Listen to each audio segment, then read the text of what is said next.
Guys, nagluto po tayo ng simpleng ulam. Ayan ang ating ulam, guys.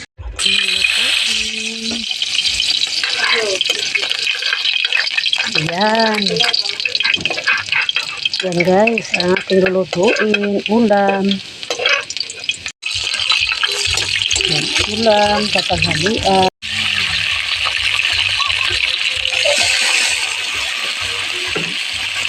Ang ating ulam.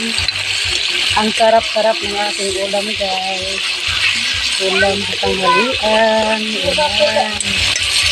Ang sarap-sarap talaga, guys.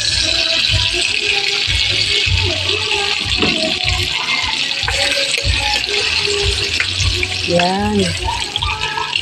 Yan natin ang konting veggies para mas lalong masarap.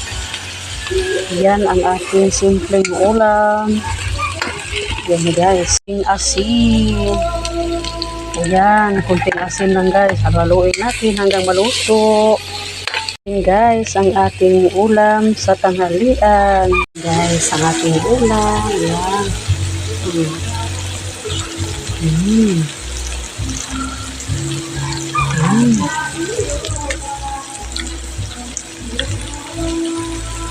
Sarap, guys.